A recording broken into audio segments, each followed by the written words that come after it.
বন্ধুরা, পরশুরাম ধারাবাহিকের আজকের পর্বে দেখানো হয়েছে আয়ুষীর মা এসে প্রাচী প্রার্থনাকে বলে, কিরে আয়ুষী কোথায়, ওকে কি সাজানো হলো?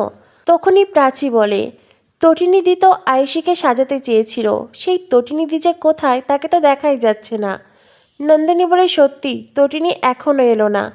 তখনই সেখানে এসে আয়ুষী আয়ুষী এসে বলে ও আসবেও না। এই কথা শুনে সবাই অবাক হয়ে যায়। সেই মুহূর্তেই সেখানে আসে তটিনী। তটিনী এসে বলে, আমি এসেছি। তটিনীকে দেখে সবাই অবাক হয়ে যায়। প্রাচী তো খুব খুশি।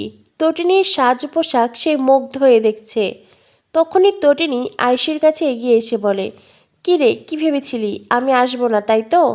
তুই ভাবলি কি করে আমার বোনের বিয়ে আর আমি আসবো না? এই বলে আয়ুষীর মাথায় হাত বুলিয়ে দেয়। তারপরেই তটিনী বলে, তোর ফোনটা একটু দিবি?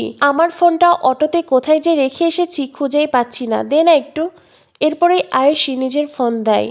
তটিনী তার বর শিবপ্রসাদকে কল করে।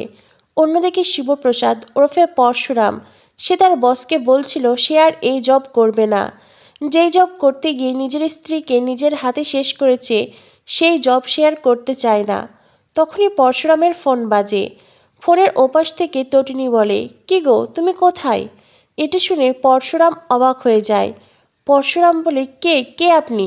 তটিনী বলে, আমি কে মানে আমি তটিনী, তুমি কোথায়?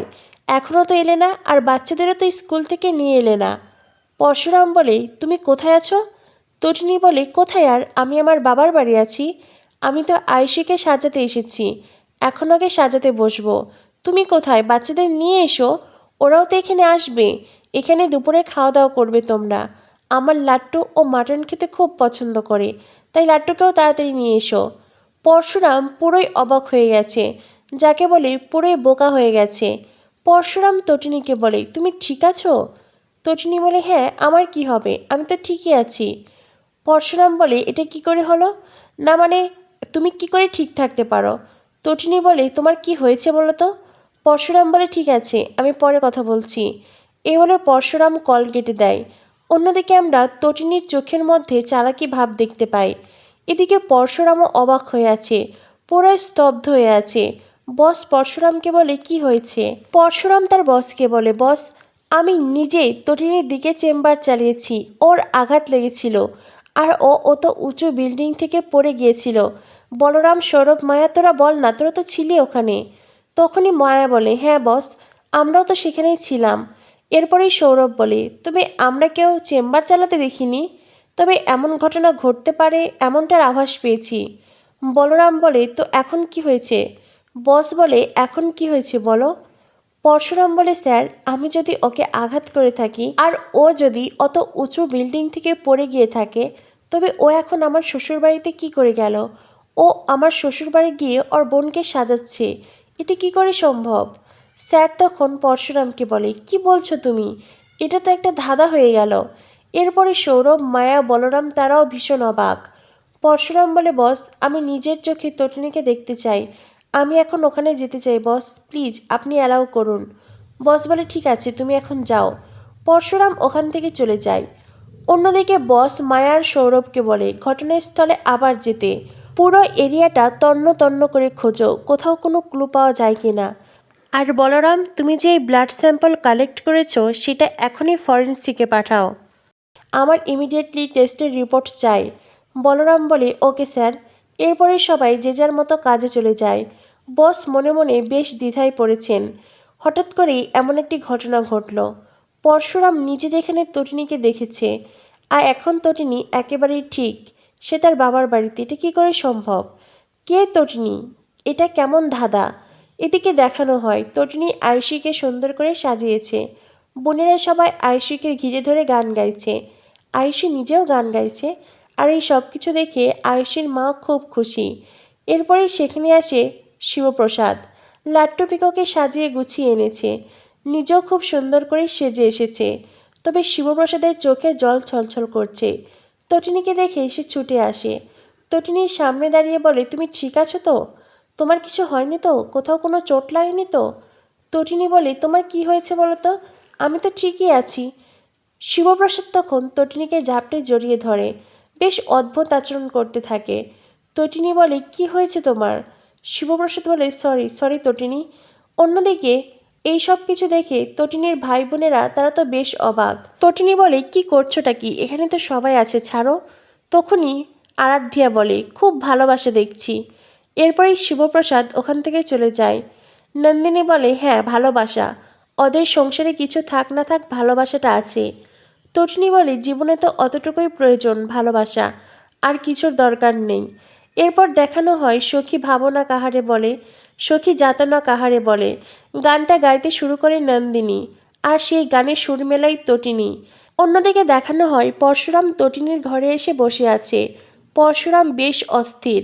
পুরো বিষয়টা বারবার করে তার মনে পড়ছে। এটা কি করে ঘটলো? এই ঘটনার কোনো কুল কিনারা পাচ্ছে না পরশুরাম। তটিনী, যার কিনা এত বড় আঘাত লেগেছে, সে কি করে এতটা স্বাভাবিক আছে? আর তার শরীরের কোথাও কোনো ক্ষতও দেখা যাচ্ছে না। এটা কি করে সম্ভব? পরশুরাম হিসেব মেলাতে পারছে না। তখনই সেখানে আসে লাট্টু। লাট্টু এসে বলে, পা পা তোমার কি হয়েছে? তুমি এমন অস্থির হয়ে আছো কেন পা? পা তোমার সাথে কি মাম্মির কোনো ঝামেলা হয়েছে, পাশের ফ্ল্যাটের মণ্ডল আঙ্কেলের মতো? তখনই পরশুরাম বলে, না পা, আমার আর তোমার মাম্মির কখনো ঝামেলা হয় না। লাট্টু বলে, আমিও তো সেটাই জানি, তুমি এই পৃথিবীর সেরা বাবা, আর মাম্মি এই পৃথিবীর সেরা মা।